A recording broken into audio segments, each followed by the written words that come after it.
La la la la la la la la la la la la la la. It looks like we're live and ready to go. We are live and ready to go. Uh, and thank you. And it is a lesson to study Torah, and we'll get to hit that tonight. Oh, there's the YouTube. I got to shut you down, set off the background. There we are. You can't silence me. I think I would know that by now. I was thinking in terms of clicking off that box. I gotcha. We thank you for joining us. So here's the idea of where we're at, which is to say our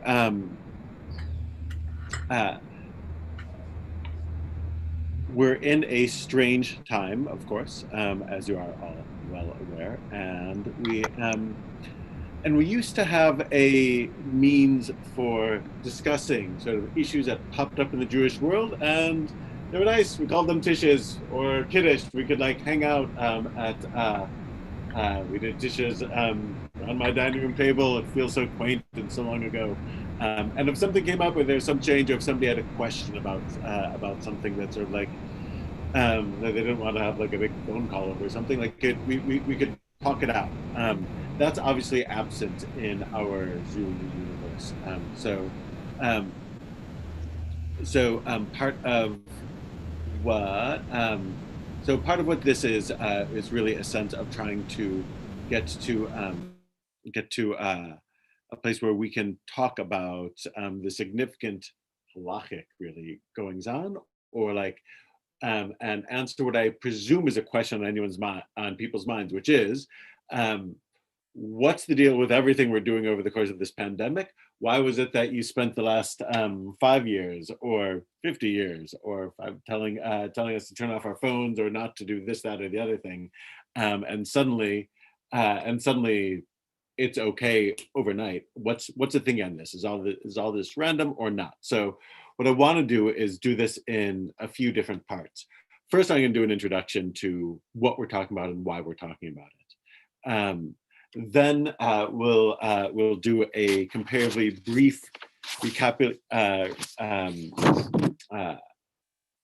recapitulation of a topic that we talked about early in the pandemic, which is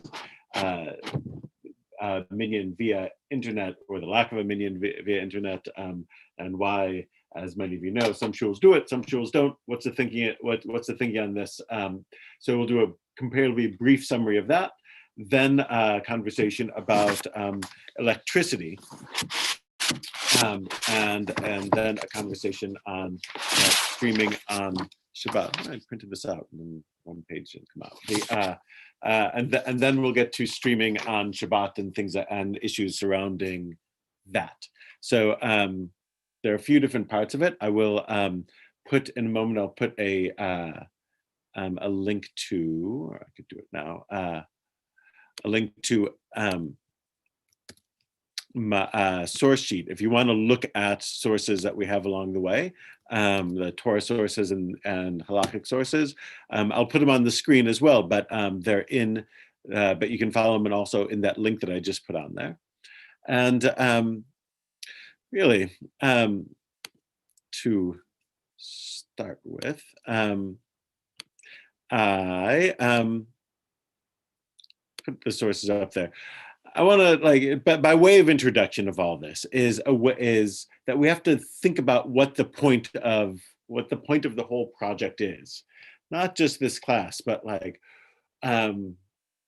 synagogues and prayer and community and Torah and things like this. That I think is best summarized in what we say when we put the Torah back in the ark, when we have the Torah to put back in the ark. You'll see I happily have title of the session to the Zoom and beyond. That's because we have Disney Plus. And what I was thinking of, like, just sort of saying the tone for like, why are we doing what we're doing? It really is summed up by what we're saying when we put the Torah back in the ark. And they're all different lines from Ketuvim, from the last part of the Tanakh, the last part of the Hebrew Bible. I mean, and you know these, they're probably like deep within you. Ki lekach tov natati lechem torati al tozavu, that's from Proverbs. I've given you a precious inheritance, do not forsake my teaching. And this line is relevant to what we're saying, in part because there's a certain sense that comes about from this. There's a precious inheritance, don't forsake my Torah. Like there's both a sense of conservatism, small, lowercase c, right? The sense of just of caring for something. That's the inheritance part. Like you're getting something that you're supposed to care for. That's how we understand Torah writ large, which is to say, often when we say the Torah, HaTorah, it means, the 5 books of Moses that you can find in a special closet in the front of the sanctuary, front of the chapel. When we say Torah, it means sort of like the Jewish learning broadly understood. Here is don't forsake Torah. Like it's something that we have to care for, which strikes me as sort of a conservative sense. Again, lowercase c, conservative sense. That is something that you're supposed to like try and preserve. And the next line that we say right after that, then you know the next one. Right? It is a tree of life. It being that Torah. It is a tree of life, or at least as here in the original sort of it is a tree of life to those who grasp it, and all who hold onto it are fortunate. Mi'ushar. Rabbi Sisi and I debated this word earlier today. Mi'ushar, fortunate, happy, satisfied, fulfilled. I don't know. Yeah, Osher is happiness, but not running through the streets and skipping happiness. It's a different kind of happiness. Yeah. So it's out of Lev Shalom translates blessed, but that's not really it either. But the key thing here is that, like, if not forsaking inheritance is conservative, keep it the way it is. A tree, of course, is growing and changing, even though it's rooted, right? So there's that. There's a sense of there's a conservative sense in preserve this inheritance, and there's a something that's more freeing in that this is something that grows and changes like a living tree. And that is supposed to be miushar, but there's supposed to be a gladness in your heart with it. And that's the very next line, which is the previous line in the book of Proverbs. Its ways are ways of pleasantness, and all of its paths are peace. That actually is on the atara of my talit that I wear every Shabbat. That's what it says. That's what Ziegler puts on its talitot. And there's that, meaning that it's supposed to be something enjoyable, not a burden. What we do here on Shabbat or anywhere, we're not checking a box, but we may be doing that too. We're doing something that's supposed to bring a sense of noam, a sense of pleasantness, and a sense of shalom. Then, of course, the last line, Hashivenu Adonai Elechem v'nashuva chadesh aleinu kekedem. Turn us towards you, Adonai, and we will return to you, make our days fresh as they once were. That's all of those things are what go through my mind when I address issues of how do we approach challenging times in our society? How do we approach difficult issues where the tradition and the situation we're in are creating some friction? These, I don't just do the sums, and this is the same for Rabbi Sisi. We don't just do our sums and sort of like, well, we've always done this, then we should do that. It really is the principles that we say when we're putting the Torah back in the ark is what we carry with us until we take it out again. So with that, I want to turn things over to Rabbi Sisi, and we'll stop at the next point along the journey, which is a summary of minyan and having a minyan over the internet and things like this. Sure. Do you mind putting that back up, actually, with the next source for me? Yeah, it's easier if you've got control. And that, and there we are. Right. So minyan via the internet. So when we talk about minyan, it is a quorum of individuals that are required in order to pray. At one point, those individuals needed to be men, not slaves, and obviously Jews. Now the not slaves and Jews still applies. We now, in our more egalitarian form of Judaism, count women as well. The idea of where 10 comes from, anecdotally, there's a piece in the Torah where, if you recall, there were 12 spies who went into the land of Israel. And of those 12, 10 of them said that it was too scary and that they would not succeed in conquering the land, while two, Joshua and Caleb, said, we trust in God. And so there is a bit of a feeling of, if 10 were enough to not 10 were enough to show a lack of faith in God, that God would not support them when they conquered the land, the promised land that God had promised, that if 10 were enough to pull us down, that there's also a sense that 10 is what we need to raise us up. So here on source number 3, you have the Shulchan Aruch or Chaim. All of the 10 need to, wait, I missed, sorry, I skipped the one above it. Sorry, Pirkei Avot, 3:6.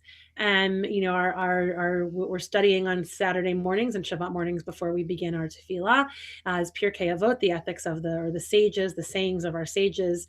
Some really great stuff in here. This one is from Rabbi Chalafta Ben Dosa of Kfar Chaninya, says 10 who are sitting together and engaging in Torah, the divine presence rests among them, as it is said in Psalm 82 verse 1, God stands in the congregation of God. So you have this beautiful idea that the divine presence comes together when 10 of us come together, and that is what is required to say certain prayers, the Baruch Hu, the Kaddish, other things, the Kedusha, the particular pieces of our liturgy that are a sanctification of God's name in some way, all require a quorum. And part of that is to encourage us to come together, right? In particular, people are aware of the mourner's Kaddish, for example, that there's a strong sense of urgency and need to coming to Minyan to say that Kaddish. Part of that is you could, as a mourner, retreat into your home and not see anyone while you are going through your grieving period, if you didn't have to come out of your home to say those words of Kaddish. And there's this intentionality of bringing you to community so you can be surrounded by the caring arms of those who could be your comforters when you are in mourning. But also, where is God's divine presence? God is everywhere, but there's the sense that God's Shekhinah, that presence, dwells when we come together as 10. So that's part one. Yeah, I'm just looking at can you scooch up, Dan, so I can see the next two? Thank you. Okay, cool. So you have from the Shulchan Aruch, all of the 10 need to be in one place. So this is the driving force behind our question right now is, can you be a minyan if you are not in one place? And while at the moment we gather via Zoom, we aren't really truly gathering in that way of bringing us close together to bring God with us. So all of the 10 need to be in one place and the prayer leader with them. And the one who stands in the middle of the doorway between a part of a building and outside, such that when one closes the door, one is in a place from the inside. Of the thickness of the door, it's very technical, and outwards it is like outside. So even if you're standing outside the door, you're not necessarily in the room, right? You have to be in the doorway. You have to be within earshot is good, but you really need to be present. Okay, and similarly, you can see in the next piece from the Orach Chaim there's a few laws in between. You see 55:13, and then you see 55. Actually, just to interrupt for a moment, I believe that on that part that you have to be in the room, the Shulchan Aruch, there's a commentary on that by Aaron Burr, but I can't remember the exact wording of it. I missed the opportunity to make that reference. You do, in fact, need to be in the room.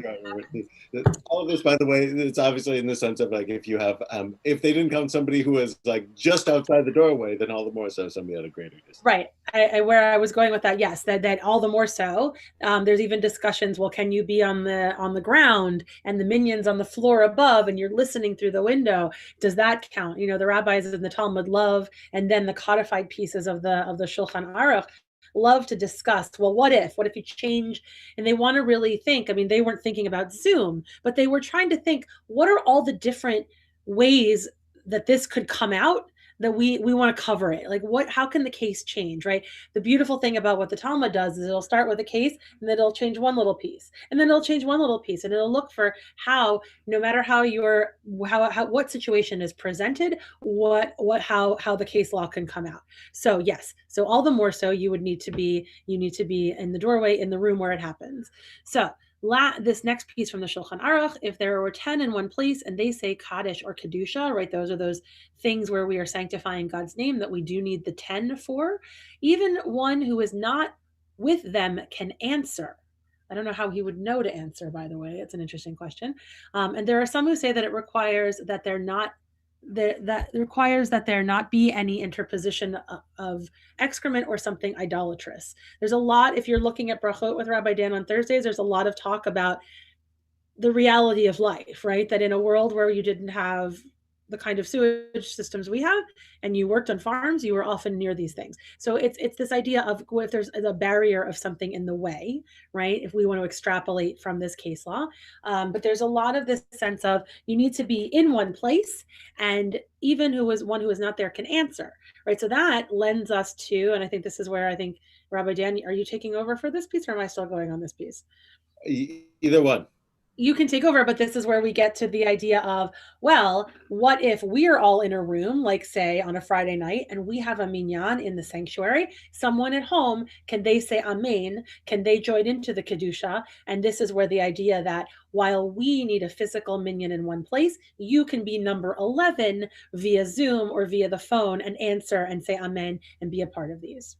Right. So this, in that sense, is like doing one sums, which is to say, there's a traditional requirement of 10 in one place, and even if you were nearby and could hear, that you weren't part of the minyan, even if you're just outside the doorway. But if you could hear from your space outside, you're walking by the shul or whatever it was, or you're in the hallway, whatever it is, you say amen, then you can sort of mix. You just can't count as part of that key part. So this is how we're running things the way we're running it, which is really in line with a tshuva, a halachic paper written in 2001 by Rabbi Israel Reisner called Wired to the Kaddish Baruch Hu, which talks about minyan via internet using the primitive internet of 2001 as his reference point. But I really think it still holds today. And we taught this in the spring, but and my guess is it hasn't made me popular, but because I know other synagogues have full minyanim online, but I really I haven't budged an inch on it.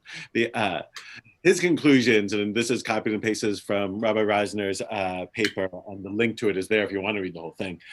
He says, a minyan may not be constituted over the internet, audio, video concerts, or any medium of long-distance communication. Only physical proximity, as defined at being in the same room with the shliach tzibur, with the service leader, allows a quorum to be constituted. Like that there is something about being together. There's a certain energy that we feel when we're actually in each other's presence. And while this, I mean, when we first made these decisions, we were in this wild period of like, oh, maybe it'll be 2 weeks. Anyway, that was March. And it's December. So so we know this is longer. Pretty clear, to your popularity's point, I just want to sort of reiterate that it is pretty clear that if you are looking at the sources from the Shulchan Aruch as your starting point, one needs to be physically present to count in the 10. Even if you're outside the doorway, you can participate, but you're not one of the 10. You must be at least number 11.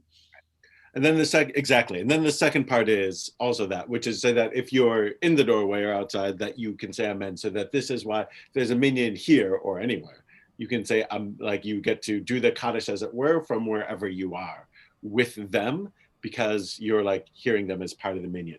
Now, part of the reason, this is sort of an important point, when we get to the end, you'll see that we're not necessarily just doing our sums and just following whatever they said 500 years ago. But here I think we can preserve something that's been important to Judaism without causing lasting harm to the community. It's both that we can preserve it, we can conserve it, which is the name of the movement, to conserve the tradition whenever the preponderance of the tradition, whenever this is possible or advisable, and not just to change willy-nilly. So this, And the last piece is just from text 6 is really just saying that you should, even if you can't be with the minyan, it's nice to pray at the same time as the minyan. And this is even if, like, you know, you're miles away and just knew that at 9:30 that this is when they were davening, that you should daven at 9:30 too. Or even if there isn't a minyan, that people like loosely should gather around and daven at the same time, which is part of essentially what we're doing. Yeah, there are a couple of people with hands up, so we'll pause for a moment. I was about to say, this might be a good spot to take some questions. Yeah. So that's all minyan via internet summary. Jonathan? Hey, good evening. I guess my question is, I liked all your references, and I know that Jewish law has been rooted in hundreds and thousands of years of, not hundreds of thousands, but hundreds of years, thousands of years of case law. But it seemed like the most recent thoughts that we had in the document presented were from 20 years ago. I mean, they didn't really conceive of the internet that we have now. They didn't conceive of telepresence, the kind of, you know, audio video that we have now. Maybe they thought it was more like a video and not like us, you and I, having an interactive session. I guess my question is there any more recent prescriptive guidance from like the United Conservative Synagogues that says, listen, we're having a pandemic. We need to change things. You know, here's what we think about it. And I guess my second question is, and to your point earlier, Rabbi, it seems to me that, and I hope I'm not speaking out of turn, if we were to change anything, not necessarily our synagogue, but if anything were to be changed, you can't just change it for the pandemic, right? Because if a law can be changed or the interpretation can be changed during the pandemic, then once the pandemic is over, the door is already open, and whatever decision or whatever kind of ruling was made would carry through, you know, forever. You know, like, just for example, if you stood up, and this is not, no pressure, if you stood up today and said, listen, I've decided that starting today, the 10 people can be counted, then a year from now, it's still a thing. It's not just like only if we can't physically meet. Like, it seems to me that there's a problem there. So I just want to commend Jonathan for the two questions that he asked. Rabbi Dan, did you plant him? I did not. These are perfect questions, and we're ready. We're ready for you. Yeah. Almost like so, and like on one foot in order, like the there are, like, especially with the advent of the within the last year, there have been voluminous writings on this. There's a minority viewpoint that that is, yes, you can do it, and there are a number of synagogues that are doing that, which is to say that well, you know, 2001, the internet was in its infancy. Now we see each other and we interact with each other in almost real time. So this should count. I have to say, part of it, and you can do things saying that, well, this is just an emergency measure for this time. The same way legally you say that, well, we have, you know, emergency measures that are just for a time of a pandemic, and it's not going to, or a time of war, and it's not going to be enforced after that's over. These are only emergency powers of emergency decree. Sociologically, it's sort of harder to make that work, which is to say, once people say that, once people see it, it's hard to roll things back. It's hard to put the feathers back in that pillowcase. Can I actually also address something that you said? Yeah, go ahead. You said, just a side note on the you said minority opinion, just for those who less familiar with halachic practice, is that there are, especially in our movement, in the modern responsa that are written, and not just in our movement, but there are often in all case law, particularly in American as well, if there's a dissenting opinion or a minority opinion, it is preserved because the situation that you find yourself in can change, right? Remember, the tree is rooted, but the tree grows and the tree changes. So there is this really beautiful idea in Judaism that there is beauty in the minority opinion, because it could become, if the situation changes, the majority opinion. In our movement, what that means on the ground is that Rabbi Dan and I can make a decision for this congregation that may be different than the conservative congregation down the road, because we don't believe in one monolithic halachic decision up at the top that trickles down. Especially if there is a minority decision, it is up to each rabbi to be able to decide which decision to follow. The Stephen. Oh, sorry, I have to.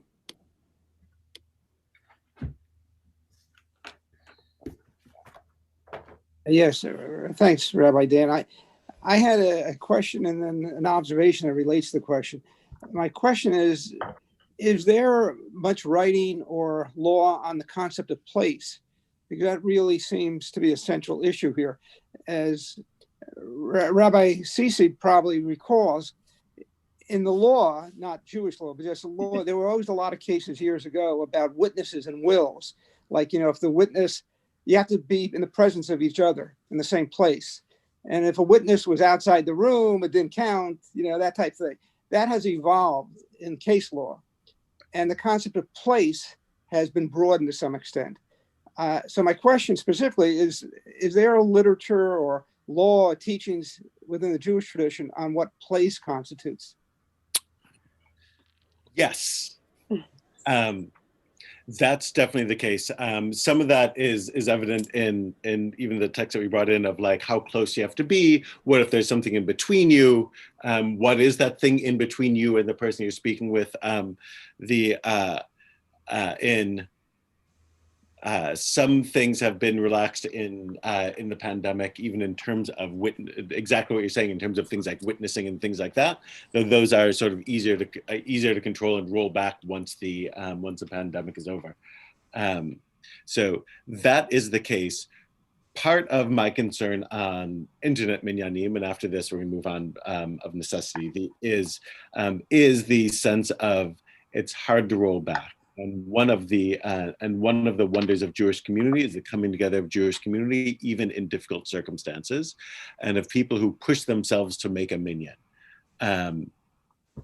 for a shiva, for a Shabbat, for a Thursday morning. And I'm hesitant to do anything that could break that almost mystical hold that has on Jewish communities, including our own. So, Rabbi, I fully appreciate and respect your position on this. My question, I guess, was really: is there definitions of place within another context in Jewish law that might be applied here?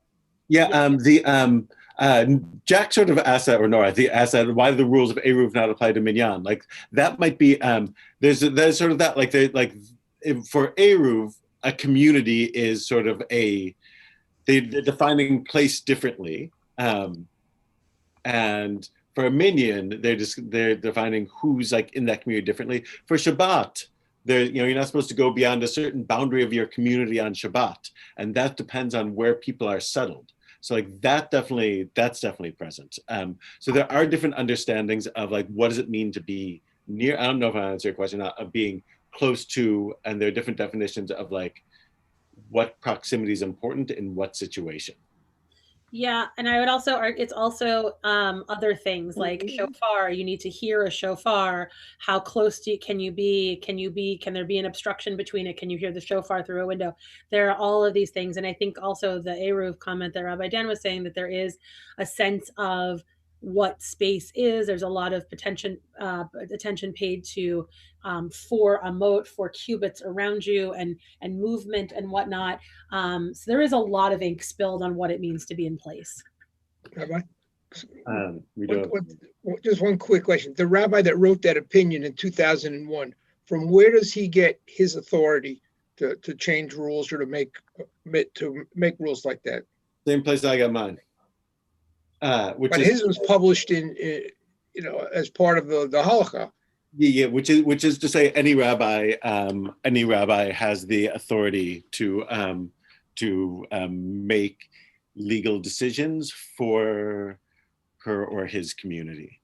That's sort of like the way.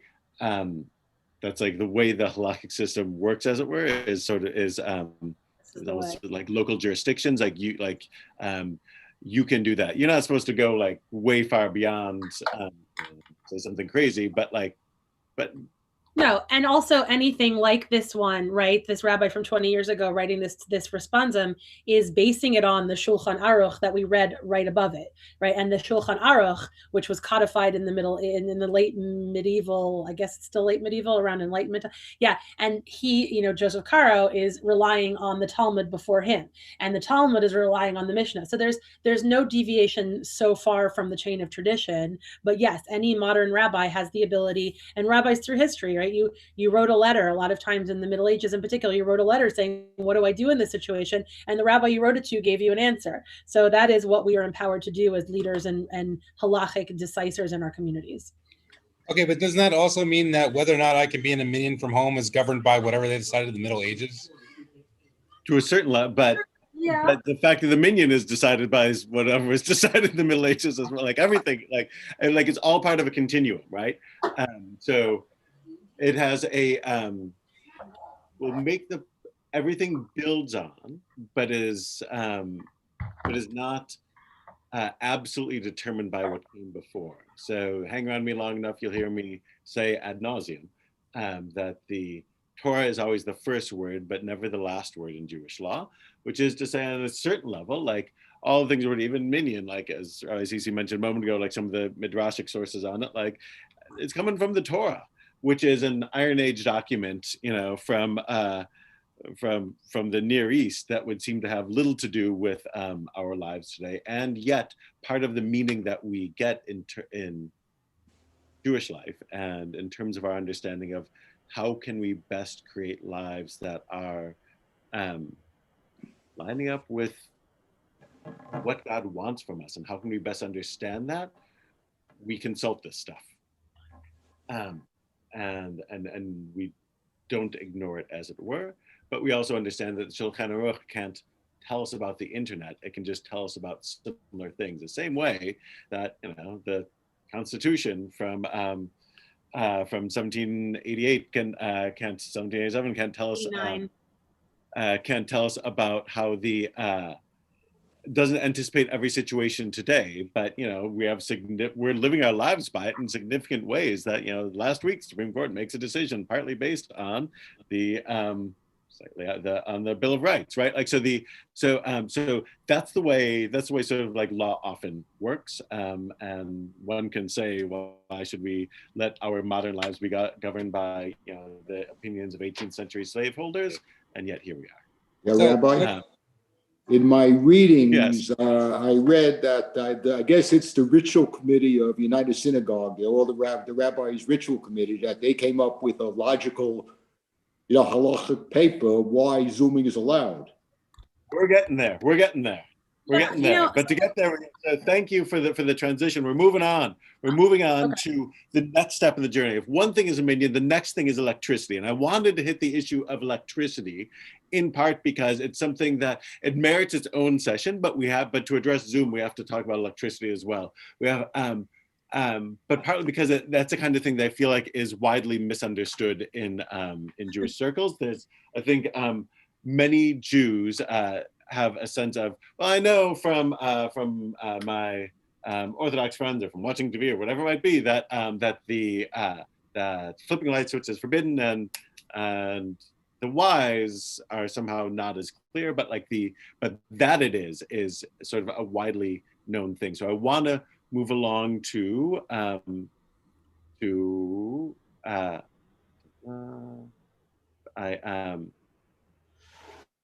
let's go right. Well, by way of introduction to electricity, which Rabbi Cici will start in a moment, I want to introduce it with something that in the paper that Harris just cited, which is Streaming Service on Shabbat and Yom Tov by Rabbi Josh Haller, which is from earlier this year, something he was working on prior to the pandemic and then had to rush out in the pandemic. And the link to the whole thing is there. It's a maybe 35-page paper. The first thing to note is that the streaming on Shabbat is a sociological issue, right? He says it must also be pointed out there are 6 other days of the week on which there are much lower halachic barriers to using technology, which is to say, Zooming things isn't an issue. Right now, we're fine having this class. We could have a minyan, like we could daven afterwards as biyachid, as like a bunch of individuals, no thing. Why not focus our energies on those days and preserve the sanctity of Shabbat and Yom Tov as screen-free times? There's certainly an argument to be made in this direction, he says, and some communities may choose to offer Kabbalat Shabbat and Havdalah and leave Shabbat intact. There are communities that are doing this. You can do Kabbalat Shabbat, then stop, and then do a Zoom Havdalah at the end of Shabbat. However, for most Jews, and I would say that this is especially here in our community in the greater Bridgewater area, for most Jews, communal prayer on Shabbat and holidays, say nothing of the high holidays, are a central focus of the prayer experience, and it may not be possible to shift this focus, which is to say, this is really something sociological here, that there's the time that people will daven is Friday night and Saturday morning. And to come along and say, let's do this Friday afternoon instead, or let's do it let's have Thursday night minyan instead of Friday night minyan so we can preserve Shabbat. Let's do Sunday morning minyan instead of Saturday morning minyan so we can preserve Shabbat, as it were. I don't think I would get people to it. There's the loyalty and love of Shabbat and the sense of Shabbat is part of what drives the question. I'm going to pause there for a second. There's more to be said on that topic, but I want to get to the larger issue of electricity. And I'll pass it off to Rabbi Sisi. There's much of this is partly drawn from Rabbi Danny Nevins, who's now the outgoing dean of the rabbinical school at JTS, wrote a very long and very detailed paper on the use of electricity on Shabbat that was published in 2012. Rabbi. Okay, so I'm not going to be able to do this incredibly quickly, but there's a lot to it. And this is one of those places where reasonable halachic decisors, aka rabbis, can disagree, right? That there are legitimate halachic ways to say that electricity is forbidden on Shabbat, and there are legitimate halachic ways to say that that electricity is permitted to be used on Shabbat. It depends on how you define it. Oh, we lost it. Sorry, do you want that? Yeah, I wouldn't mind it. Is that okay? Yeah. It gives me where I'm going. Yes, I'm going to read this and then I'm going to go back to what I just said. But know that you are not more or less observant if you use electricity. It is how you define what is prohibited on Shabbat and how you define electricity. So I'll get back to that. But Rabbi Danny Nevins says, in the tempestuous ocean of time and toil, there are islands of stillness where man can enter a harbor and reclaim his dignity. The island is the seventh day, the Sabbath, a day of detachment from things, instruments, and practical affairs, as well as of attachment to the spirit. So this is Abraham Joshua Heschel. If you don't have a copy of The Sabbath, it's a teeny weeny little book, but it'll take you a long time to read, because Heschel is one of those things you read a nugget, just like we just did. You go, let me sit with that for a moment. Heschel's not a read it cover to cover kind of guy.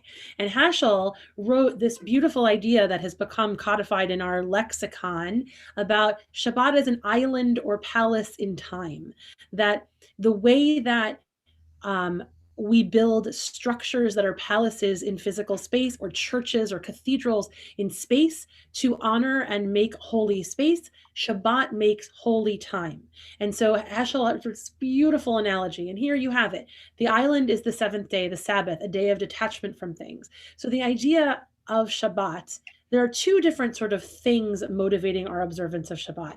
One is shamor and one is zachor. One is keeping Shabbat and the other is remembering Shabbat. And traditionally, those two different words have led to a difference of an idea of the things that we do to make Shabbat special and those things that we refrain from doing to also make Shabbat different from the week around it.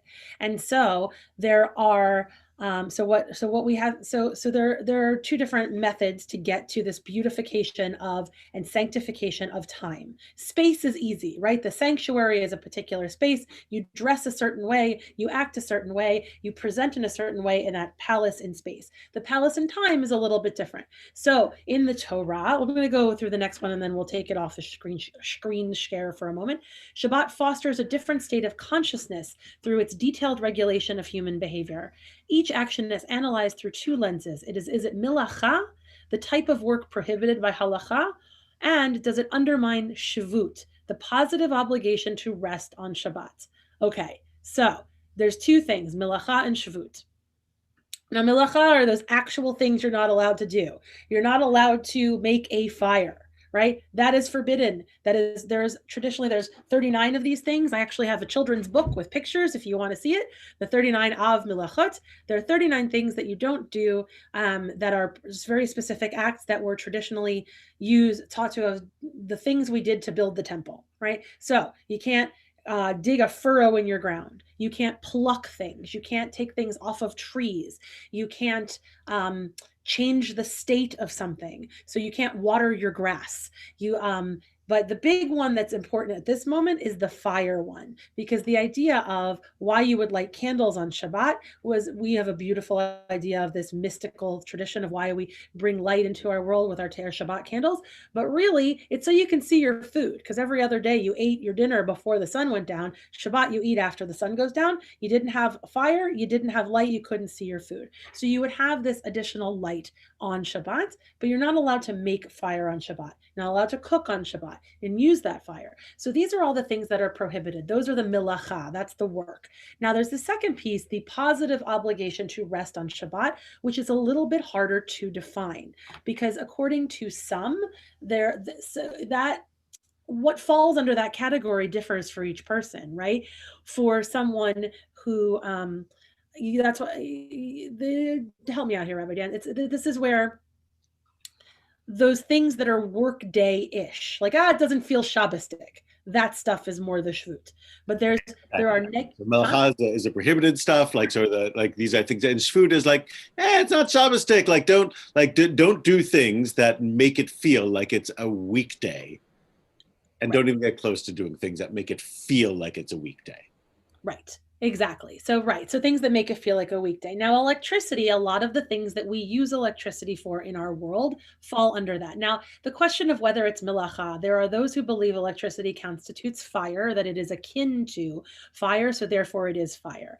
There are those, this is where I said halachic decisors can disagree. There are those who believe that, particularly if we're not talking about incandescent bulbs where a teeny weeny little spark happens when you turn your light on, that electricity flows like water, that there are circuits and you're opening and closing a circuit, and there's not necessarily something so wrong with that. When you open your tap, the water is flowing. You didn't cause the water to flow. The water simply comes out your tap. So similarly, when you turn on electricity, it's flowing on around you. You're not starting a fire. That's why some people think electricity is okay.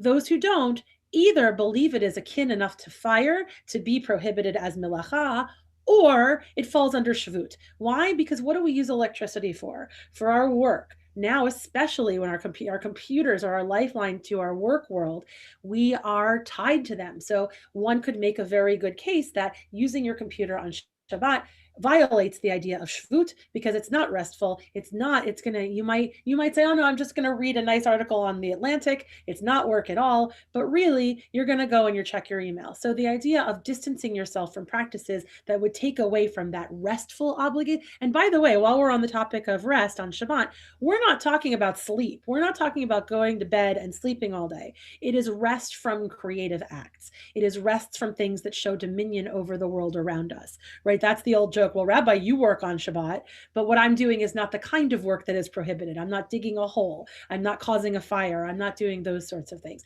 So rest is also a very specific kind of rest. It is you're supposed to go to shul. You can't, as my teenagers would often say, well, I want to sleep and rest on Shabbos and not go to shul. It's not that kind of rest. It is a rest for your soul and for your spirit.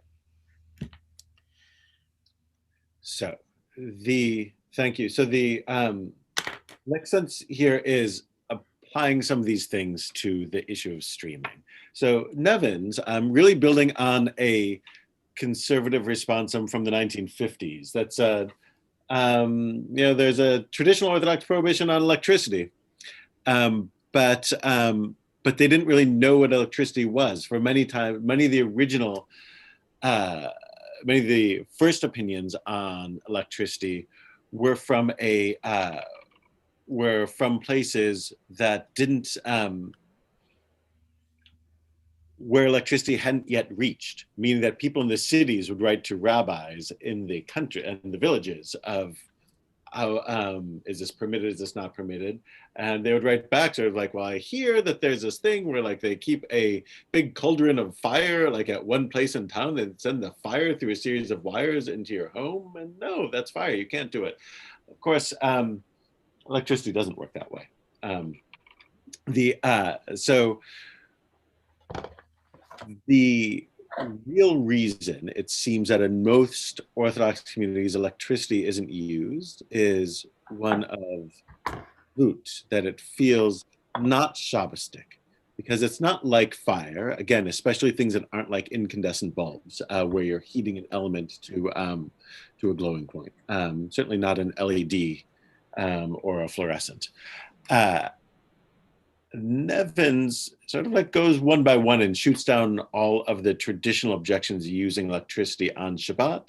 He really says that you can't use electricity on Shabbat to do things that are otherwise themselves prohibited. Cooking is prohibited by the Torah on Shabbat, so you can't use electricity to cook. But he says not necessarily so for any other reason, as long as you're not using it for something that is itself prohibited, which I think actually is the correct read of the halacha. Vis-a-vis streaming, in that sense, just the electricity of, say, opening a device isn't necessarily in and of itself forbidden, because electricity, in that it's not fire-like or anything like this, isn't forbidden. Is it a violation of shvut, of this sort of sense of you should not do things that are weekday-like? There you have a better argument that you have a problem with streaming, because many people work via their computers, and certainly computers can feel very work-like. There's a better argument.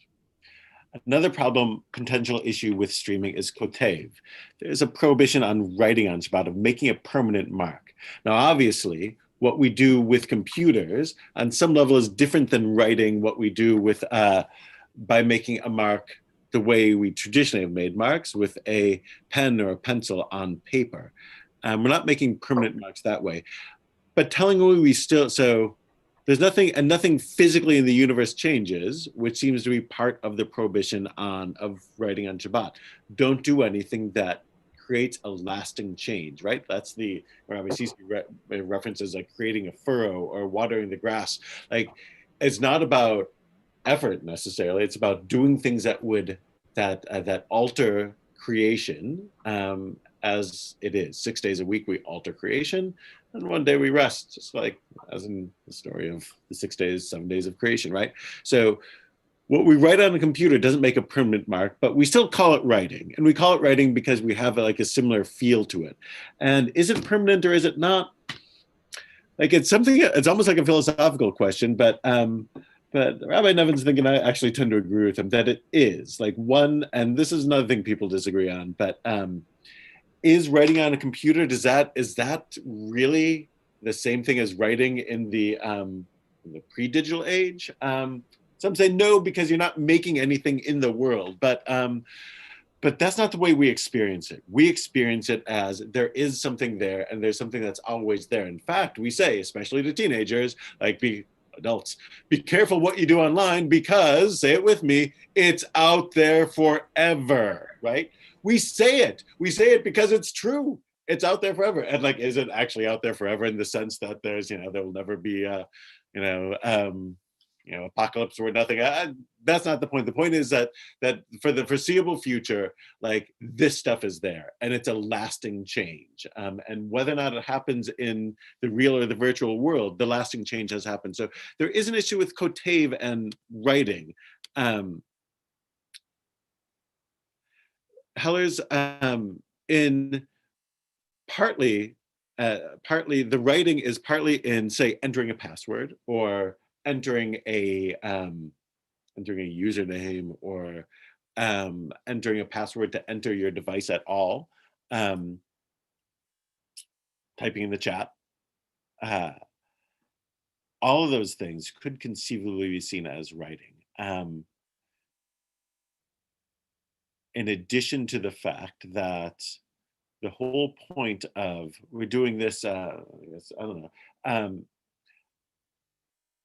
the synagogue, through the synagogue, I use a Gmail account, right? Gmail's free.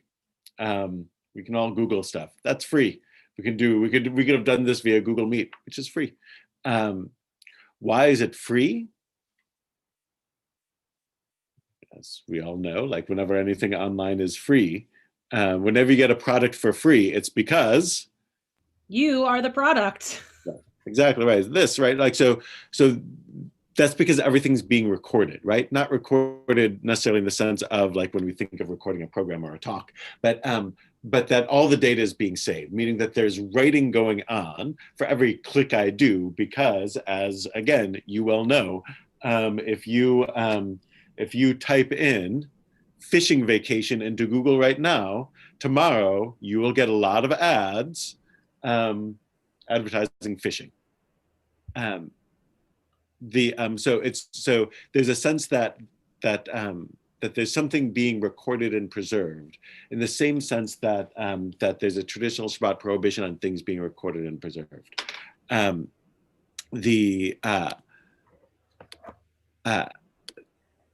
There's a writing issue.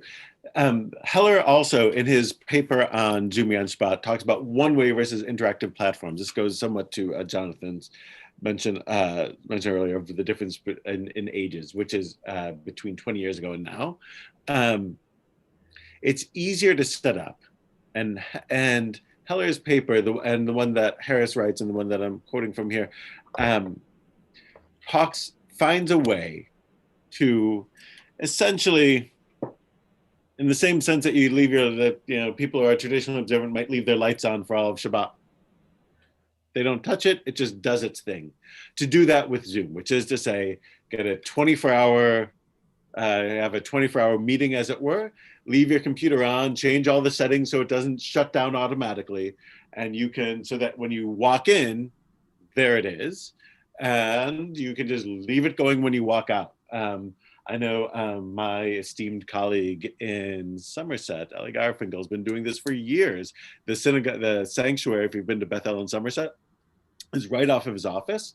He runs a wire and for years he's been running a wire from his computer to the Bima, and the live stream is essentially always going on. He just walks in and you can tune in when services start at time X. Says that you could, if you want to do the same at home, just leave it on and make it work. That's with a one-way platform, right? Where it's essentially like a YouTube feed and there's no back and forth.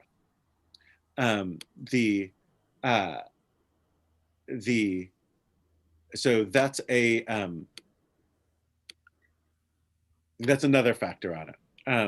Muksa, if you know, interactive platforms are much more problematic, because there's a lot of, as you know, with this, like on Zoom, like there's muting and unmuting and all sorts of little things going on. Like, so you could, so he talks about like doing it all via timer or leaving it on all the time or operating it. What if you have a non-Jewish synagogue employee operate it the way traditionally synagogues had somebody turning on and off lights or whatever, or setting out food or whatever the case may be, heating up food or whatever the case may be, right? So questions like that that he brings up, though it's hard to sort of lands on that. If you have a non-Jewish employee who's there doing things anyway, this could in theory be part of their tasks, though traditionally, you're not supposed to be able to ask a non-Jew to perform any work on Shabbat. You can ask them before Shabbat to do stuff, but not on Shabbat.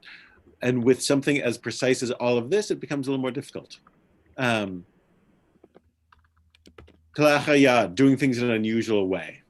There's a halachic principle that if you have to do something that you shouldn't be doing, at least do it in a way that's different from the way you normally would do it. Hit the elevator button with your elbow. Hit the elevator button with your elbow. So I have to say, I do on Shabbat, I actually do just this, which is to say, I don't like writing on Shabbat. And we'll get to why we have the Zooming at all. But like when I post the PDF for Shabbat, I literally am pressing the letters PDF with my left hand because I want to make sure that I'm not on Shabbat doing something that is weekday-like. So that's the Kaleach Yad. If you have to do something, you should be doing it in a way that is different from how you normally do it the rest of the week. This is a muksa, not touching things that are normally forbidden. Don't place a stumbling block for the blind, meaning that don't say that like some people wouldn't do streaming on Shabbat because it's indicating that this thing is okay to everyone when maybe it isn't. A recording, as Jonathan points out, is a recording making a permanent mark. So there's a prohibition on repairing things, and obviously with technology, you're always doing little repairs and doing little tweaks to what's going on.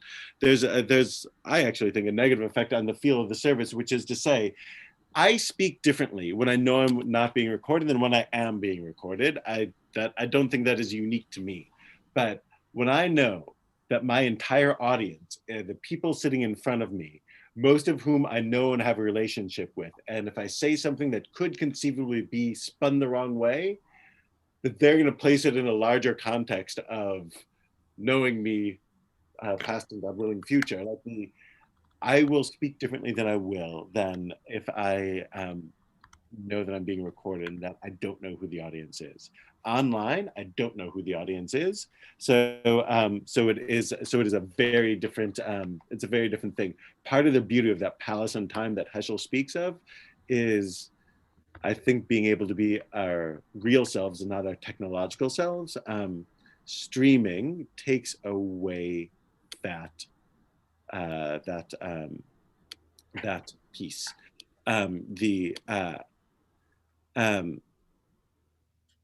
And mitzvah ba'avera. There's a halak principle that you can't justify violating a prohibition by doing a mitzvah. Because you're going to do a mitzvah, which is the classic Talmudic example is I can't steal somebody's lulav to fulfill the mitzvah of lulav, right? If I can't steal your money to give it to the poor because I don't think you're using it right. You can't steal my money to give it to the poor because you don't think I'm using it right, right? You can't do a mitzvah through an avera. These are many arguments against. I got to say, the reasons to do it are sort of short and sweet. The mitigating factors are pekuach nefesh, which is to say, it's important to do things to keep people safe in a time like this when there is a potentially fatal disease sort of floating around in greater amounts than we would like. There's a necessity to making sure that people are kept secure to a reasonable extent. We don't bubble wrap the universe, but obviously preserving life overrides Shabbat prohibitions, though one might point out that davening on Shabbat isn't required for life. But cut to the moment. The second piece is shad dahak. There's a halachic principle on that rules can change in an especially pressing time. That's the emergency measure thing, right? That you in fact can do things that are just for limited periods. They would eat on Yom Kippur when there was a famine. They would on Yom Kippur if they're 8 months pregnant, right? There's always a principle of changing things in wartime, in emergency situations, with the understanding that can change back after. So that, for many things,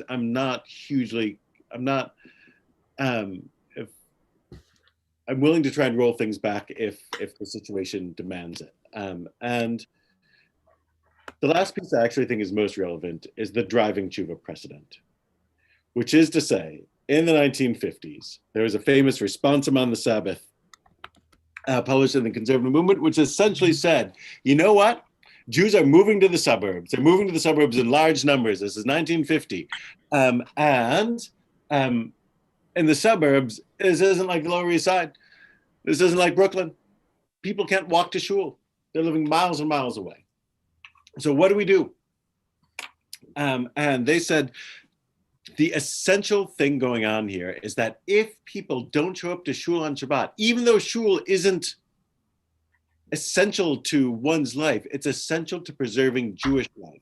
And that if Shabbat and if sort of a communal Shabbat falls away in American Jewry, then American Jewry is going to fall away in short order right after.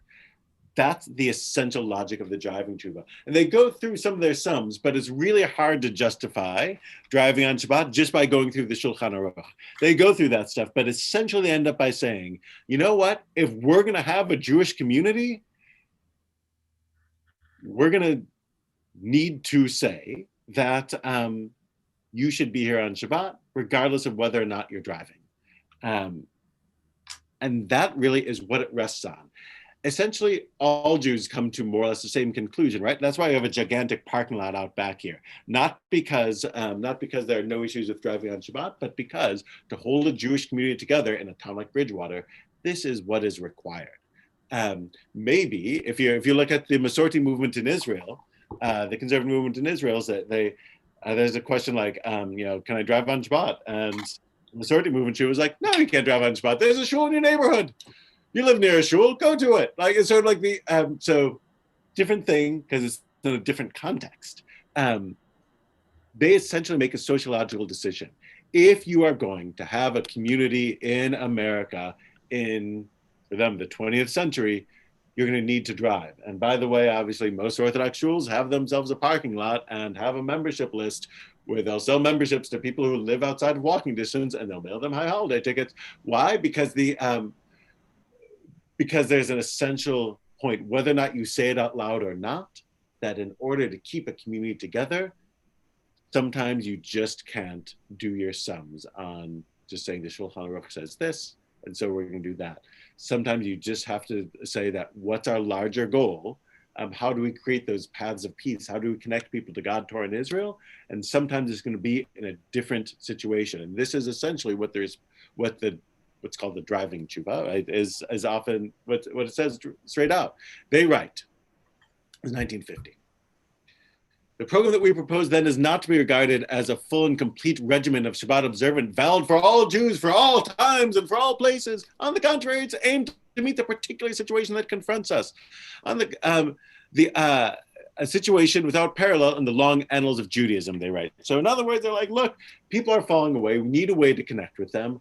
This is what we need to say in order to make sure that that becomes possible so that people can lead rich Jewish lives wherever they're at. So they say that above leads us to the conclusion that the writing an automobile on the Sabbath is at most a rabbinically interdicted activity. Rabbinically prohibited means not prohibited by the Torah. If this act prevents the fulfillment of the mitzvah of attending public worship, it should not be considered a prohibited act. We base this conclusion on the numerous precedents in the Halacha for the setting aside of a rabbinic prohibition when a great mitzvah is involved, such as the mitzvah of Yeshuv, of settling in Eretz Yisrael. They also cite the frequently quoted general principle regarding the easing of shvut prohibitions when a great mitzvah of public welfare is involved. This is ultimately why we're streaming on Shabbat, which is to say the same reason we're driving on Shabbat, to keep the community together, even if I add up all those problems of writing and recording and that the recording sort of exists forever and things like that, like all of that, problematic. I'm not gonna sugarcoat it. But it's really the same thing that we've been doing. The conservative movement says that loud. I think many Orthodox synagogues sort of like say it with a wink.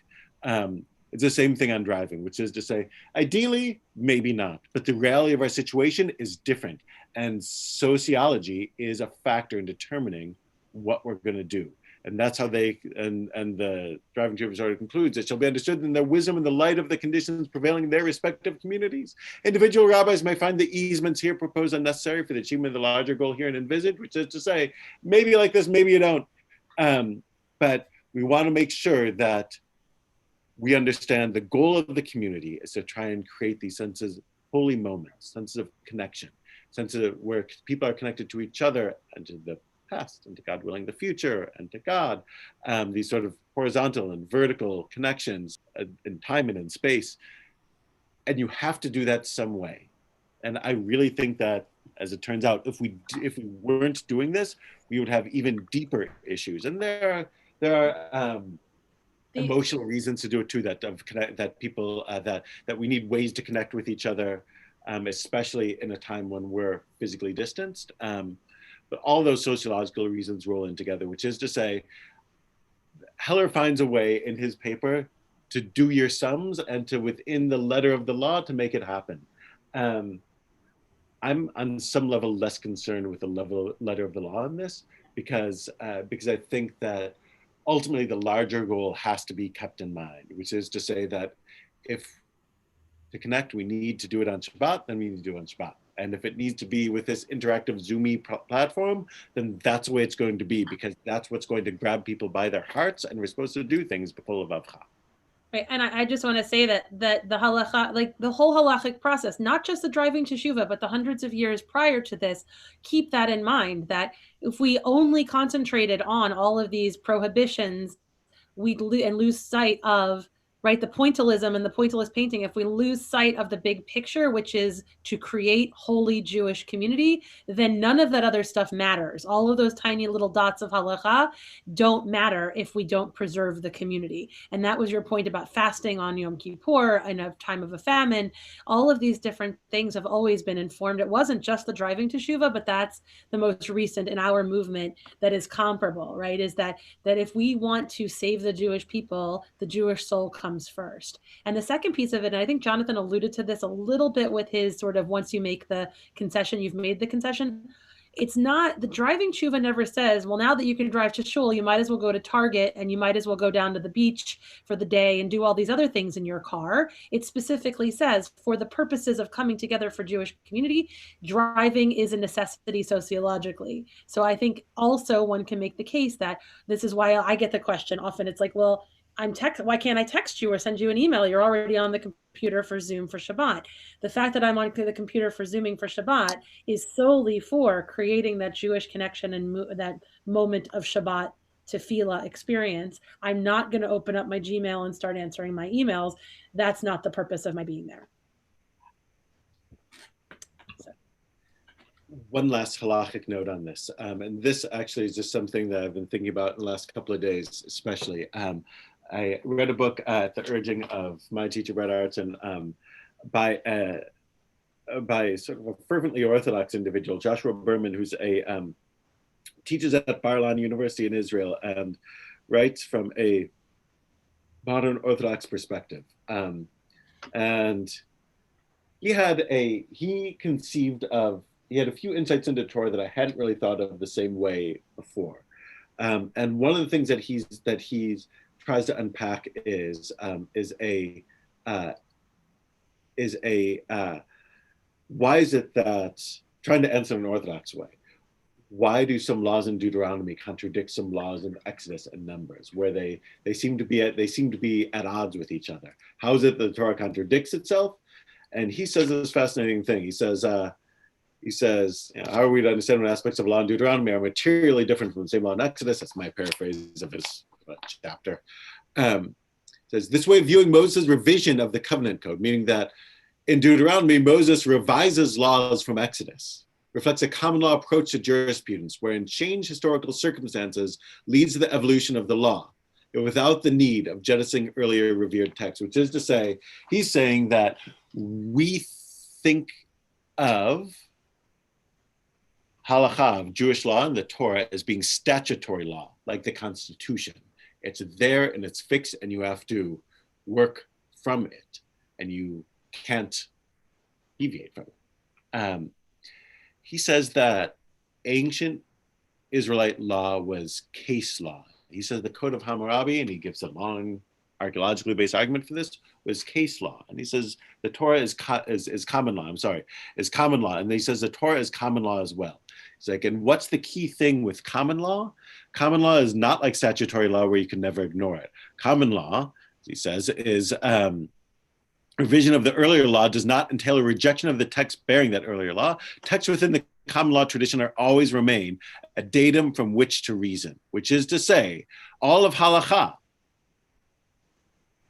is, to a greater and lesser extent, a datum from which to reason, a point from which you reason out from. So all of the laws of Shabbat, we keep, I think, when we can keep them. But it's not breaking them to adjust to a different situation, because in a common law tradition, what you have to do is seriously consider the precedents before you, but you're not bound by them the same way as in a statutory situation. Here, in our situation of both a pandemic and a need to maintain, and not just maintain, minimally maintain a Jewish community, but maximally try to make that community flourish and help it flourish, you take the steps you need to take, conserving the preponderance of the tradition, or conserving the tradition as much as one can, while making sure that it speaks to, and here literally to, the its intended audience. That's really, I think, sort of where streaming ends up. Which is to say, there's a way of getting there by leaving your computer on off spot. It's sort of difficult. I think the larger idea is a sociological one. We're here to maintain community, and we would be remiss in our duties if we failed to do that. I'm going to pause and allow for more questions. Could you make the argument that in terms of that the oral law allows the tweaking or amending of the written law? That sort of, Berman's point is sort of like that not only did the oral law do that in the times when you think of the rabbis of the Talmud, but even within the Torah itself. And this is, for those of you who are with me on Thursday mornings when we study Ruth, he brings that as a specific example. Why are the laws of levirate marriage that we'll go into, Yibum, in Ruth different from the black letter laws as written in Deuteronomy? It's like you can't make sense of it when you think of it as statutory law. You can only make sense of it when you think of it as common law, that this was sort of like, in this situation they did it this way, and in that situation they did it that way. Moses says do it this way, and in the time of Ruth they're doing it differently. That they inform each other, but they're not bound together. And that's why the Talmud, you would say, has so many arguments that it was more of a common law approach that in time calcified into what we now know. The Shulchan Aruch says, do this, do that, do the other thing.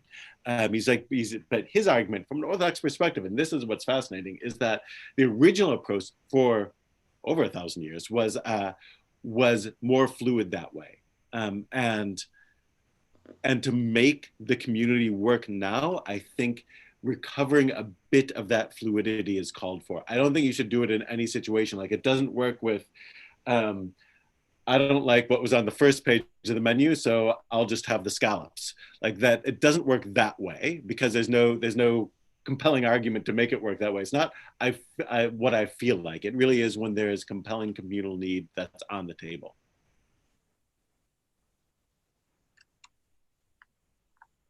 Others.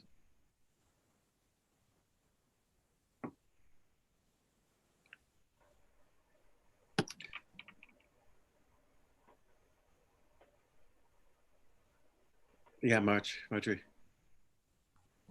So I was wondering if after the pandemic is over, are we going to continue to stream? That's the harder question. So that's the super hard question, which is to say, I have no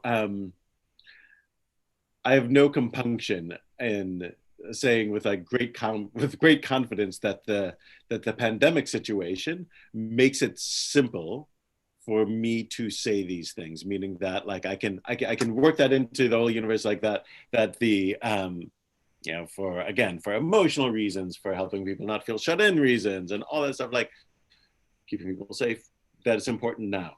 After the pandemic, there's a sort of different set of concerns in the air, which is to say, and obviously, as we now know what we didn't know in March, like it's more or less clear that this is going to be a petering out rather than, God willing, right? You know, there's not gonna be like one VE day where like suddenly we're all kissing in Times Square. It's going to be a slow thing. So, but like after that, you know, after you're at a sufficient point on that slope, God willing, it should be soon downward where people get vaccinated and whatever. What then? Rabbi Sisi and I talk about this. I know that there'll be demand for it, and that is specifically something that'd be hard getting back to not doing. It'd be easy in that situation. I would be more likely to want to envisage something that's closer to Rabbi Heller's halachic tshuva, which is to say, he again like finds a way to sort of like thread the needle, but that's without this constant muting and unmuting and typing things into the chat and not typing things in the chat. Like the one way is much easier to justify. So I don't know. It's the kind of thing that I actively think about, and partly because of that sociological concern, right? Like the driving tshuva is written in 1950. And they're like, well, this is working now, but you know, now we're at 70 years later, and like driving's not going away, right? So it could be that this is like driving, and that given where Jews are, that if you want to reach Jews, this is how you have to do it. On the other hand, I'm wary of like, I don't want to like undercut the possibility of community, but I don't know, like people still show up when they can. People show up at Yankee Stadium even though the game's on TV, right? Like so maybe I would think so, but it might not look exactly the way it looks now.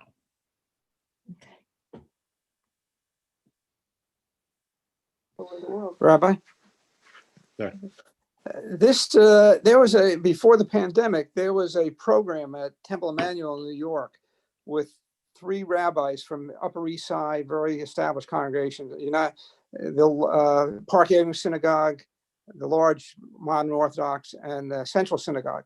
And Central and Emmanuel have streamed for a long time, but Park Avenue said they would not do that because Park Avenue is conservative. They would not do it because it would disrupt the sense of community you get from being together. Central's position was you're able to outreach to so many more people who otherwise wouldn't be available. And I guess that's really the dichotomy of the issue, I would assume. Right. I mean, Central also like doesn't feel encumbered by Halacha the same way that Park Avenue does, though in the pandemic, Park Avenue is streaming. So where Rabbi Cosgrove will go post-pandemic will be worth watching. Whereas pre-pandemic, his position was you don't do it, and obviously things have changed. Yes, exactly, right. But I would give the same answer, which is to say, if you ask me on December 1st, 2019, I would say it's not worth it. Despite the fact that you could reach more people, partly because Central Synagogue is reaching those people. Like Baruch Hashem, Rabbi Buchtel's great.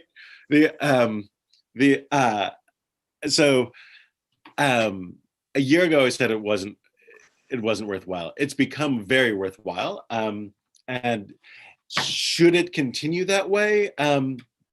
Again, it's for us partly like and for me specifically, it's like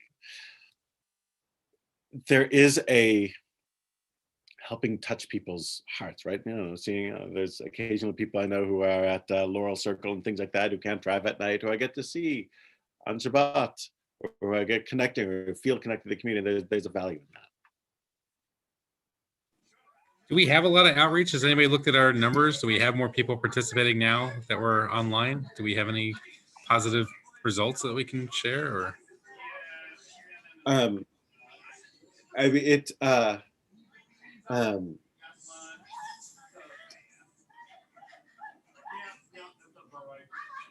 things can answer these numbers questions. I mean, people tune in, and we get people from, like, there are people from outside of our catchment area, or outside of our immediate catchment area, who tune in, as it were. Yeah. I mean, I'll say personally for myself, and I was saying this earlier in the chat. I'm somebody who would like to attend services more, somebody who would like to attend meeting more, where I can't always do that during the week. You know, I've got my kids, I've got my job, you know, works late. But when, you know, I get that streaming notification, I'm doing it. When I get the notification that Rabbi CC is doing a Havdalah, I'm like, oh, it's time for Havdalah. Everybody's shut up, and I'm going to do Havdalah now. Like, it opens up more opportunities. I don't know that that's true for everybody. I think it does open up more possibilities. Maybe it's something we could do as like an outreach, but it also takes a lot of work. I see that you're doing a lot of more work. You know, everybody has to, you know, it's not an easy thing to do. I mean, yes, and right. So it's, I mean, but the goal, I mean, for Rabbi Sisi and me, like, the reason we're in this business is to, like, reach people and to turn them on to Torah. So, like, that's, so it's. I mean, it's for Kiddush, bagels. No. Oh, yeah.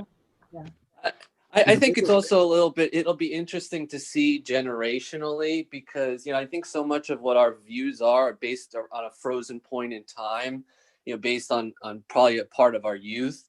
I mean, it's just kind of interesting seeing how the events of just this year have impacted this generation coming up. I remember, you know, one of the live services, Friday night services, I told Sophia that we were going to temple, and she grabbed the iPad. And it struck me in that moment that, although it was obviously an innocent mistake, but it struck me just of how her experiences have been so different than mine, and how that might impact her view of, you know, of kind of her view towards that versus even mine. Right. And this is, Rabbi Sisi, you can pick up on this if you want, but, like, there's a, like, part of the beauty of Shabbat and Judaism specifically is really not just being your technological self and having access to a different mode of living. And this stuff, like, it does change it, and it does change who we are. And it does change the way our brains work. And in that, there is something that, so there's the gain in sort of like, oh, we're reaching more people, and that's good and great. But I really don't think it's not without cost. I think if you look back at the original sources that we started out with, that even if you're outside the doorway, like, there's even the metaphor stands, you're not in the room, where, you know, the Hamilton jokes aside, like, you're not in the circle, you're not in the community, you're just outside of it. And all of what we do is, you know, is, as you said, Rabbi Dan, is about bringing people in. And there is something, and yes, while I think having a very kosher par of live stream exist for people at home who can't come to shul, that's one of the gifts that our technological situation allows us. But the real goal is to get out, if you are able, and be present. And I think there is something missing when we're not. And if you look back to 100 years ago, a couple hundred years ago, when these laws were codified, we knew it then, and we know it even more so now, that we're not connecting through these things in the same way. That's why the driving tshuva is, right? You could just daven on your own on Shabbat. You could pray in your house. Like, when I started rabbinical school, and we all sat around in our first year seminar, and our teacher, a rabbi from, you know, on the ivory tower on the Upper West Side, said to us, when we said, what do we do when we go home over Thanksgiving, and our parents want to show us off at our congregation, look at our kid, you know, our rabbinical school student, we want to be shown off and probably lead our services and show off, and the rabbi wants to show us off, but we have to drive there. Our rabbi teacher said, stay home.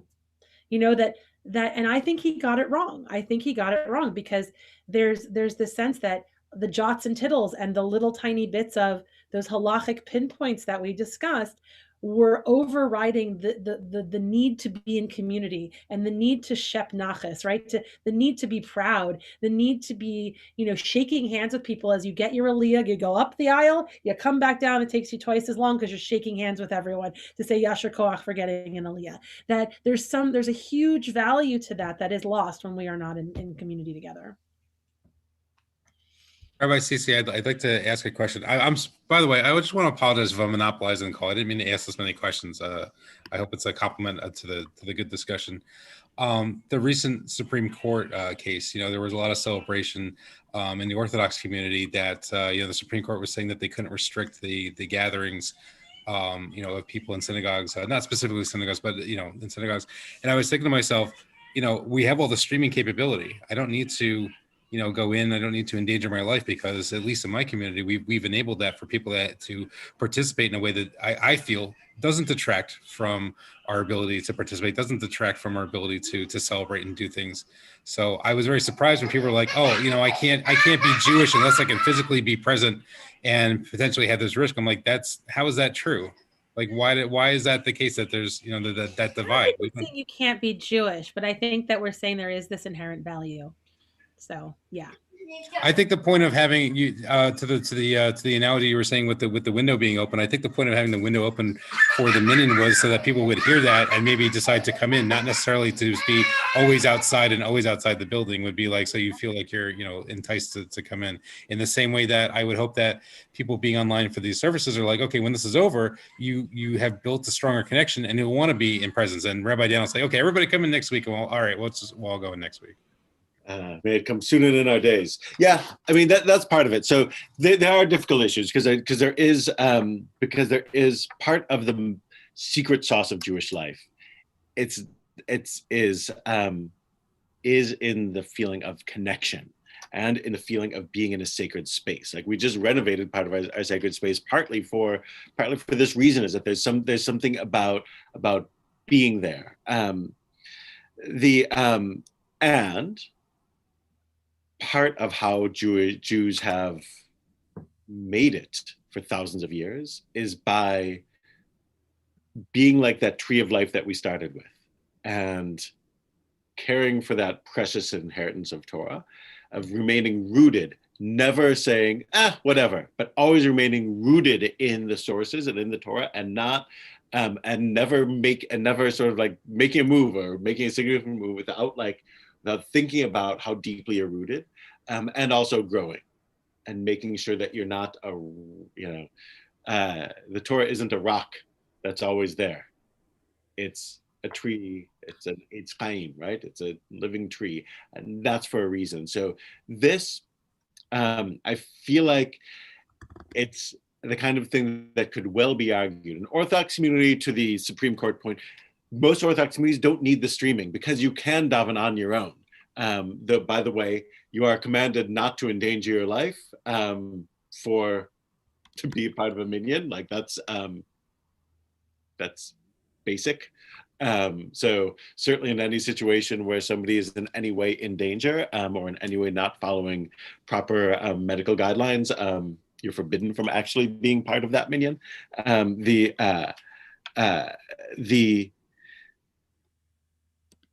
The goal is always to try and have a sense of, to make sure we're rooted so that we continue the sacred mission that we've inherited and to grow, to make sure that we don't fail in passing the baton to the next generation. I think this is what's required in this moment to make it happen. I don't lose any sleep over it. As for what the future holds, I do think we do have to find ways to make it, as it were, it's easy to, I have no problem now having everything in your face.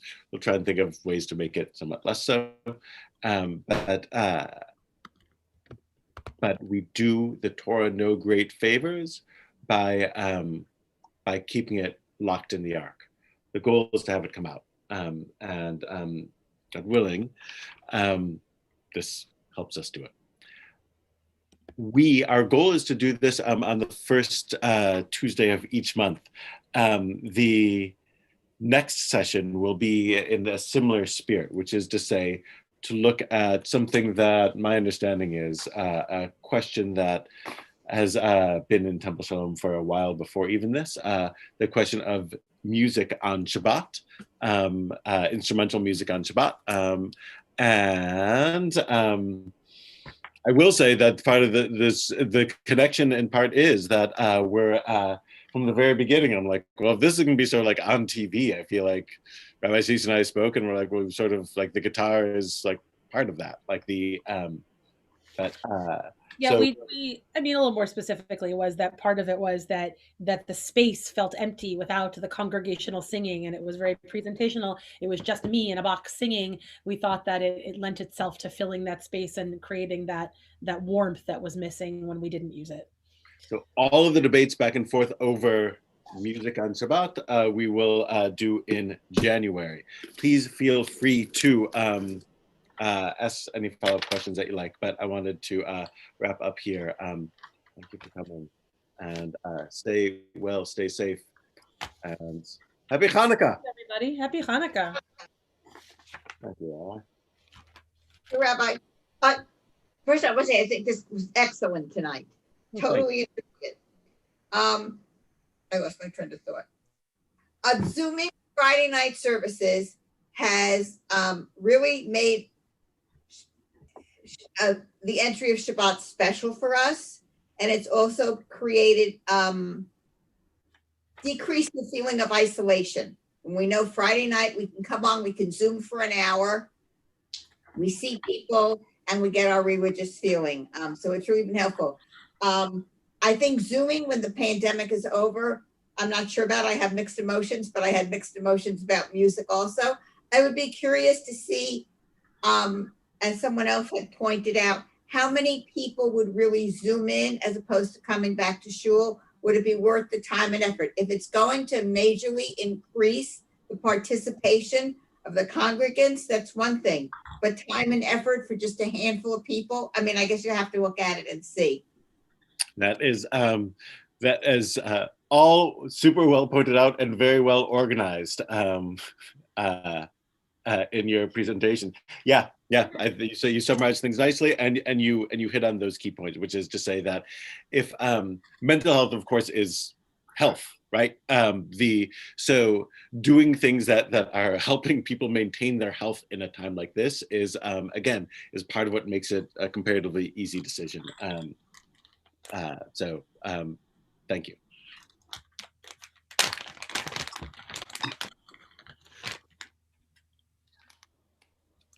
All right. You know, Rabbi, sure. just one thing, about Zooming after the pandemic. It got me thinking about, I like opera, and I've gone to the Met and seen operas in the theater. And I've also, they have live operas in movie houses.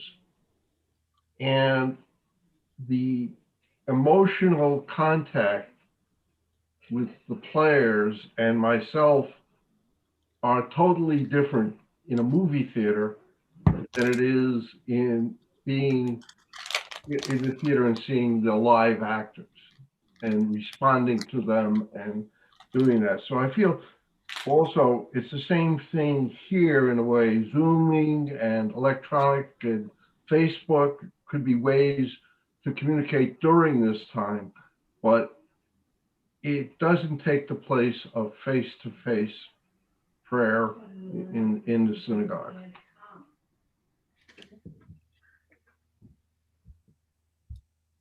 Yeah. Agreed. I mean, yeah, but I'm also grateful for being able to attend the Met when I can't get to the Met. So, right. Not the same, but also still good. So we balance that. Right. And that's right.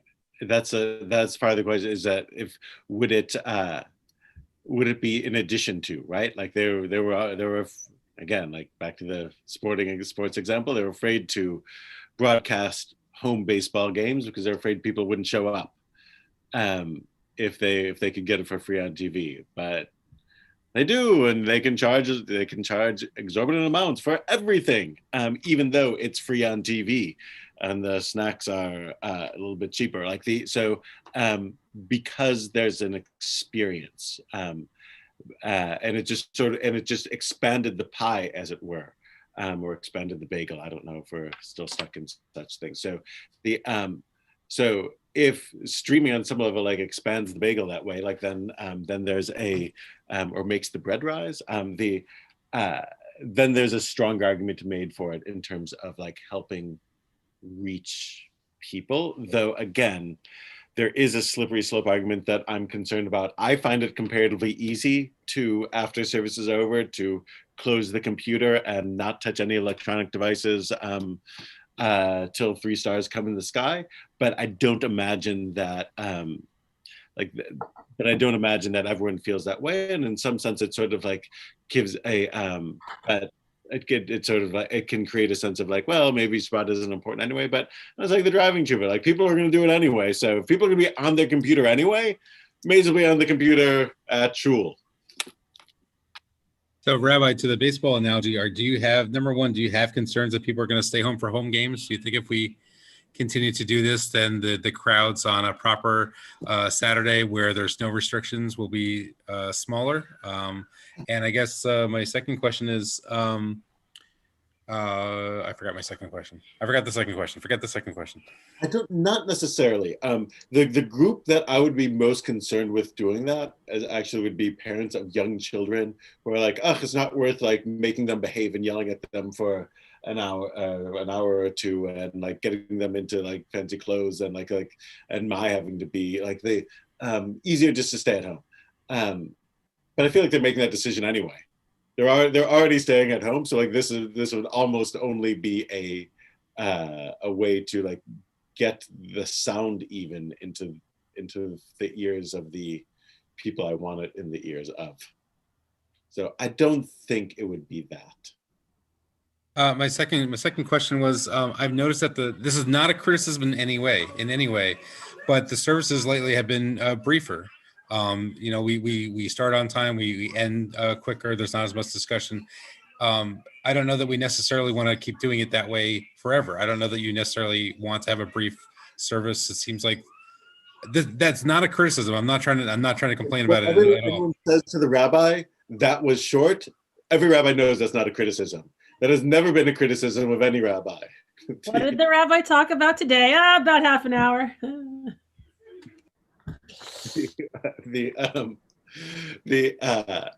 So the in-person ones we've shortened by design. I just don't want to be in a room with people for 2.5 hours. So we've made an effort to try and cut those down to about an hour and a half.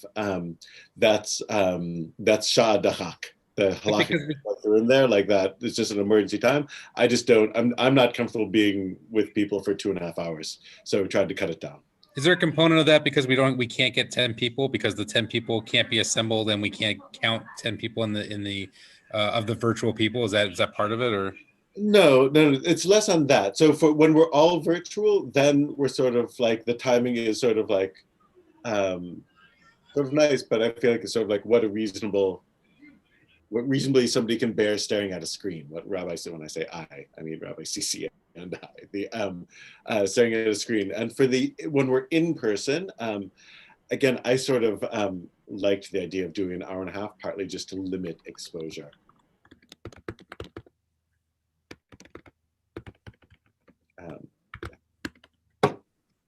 I don't think you can have long services via Zoom. I think you lose people's attention. There's probably a certain attention span that you're gonna. So I think it was probably wiser to keep the services a little shorter, especially during Zoom.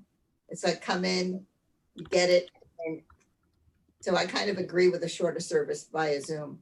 Well, there's so many distractions at home. You guys can hear my kids in the background. I'm very distracted doing it. When you're in synagogue, part of the reason, at least in my opinion, of going in is that there's nothing else going on except services. It gives you a forum to kind of focus on what you're doing and not really be distracted. Turn your phones off, turn the rest of it off, try to focus. Sanctuary. All right. Time and space thing, exactly. Thank you to everyone. We'll again, we'll pick up this weekend. We're all virtual, so we'll have classes Thursday, davening at Friday. We're switching to 7 p.m. For Kabbalat Shabbat. So Friday night, 7 p.m. And until then, we should be well. Thank you, Rabbi. Thank you, rabbis. Thank you. Rabbi, can you share the your source sheet via email? Yes, absolutely. Thank you. So, Or just That's not how you do it. He's like, share. I shared it with you. I did. I heard the word share, and I just clicked on it. It was would it be? Reminds me of a program called The Outer Limits that was on years ago, where somebody took control of your TV screen. Right.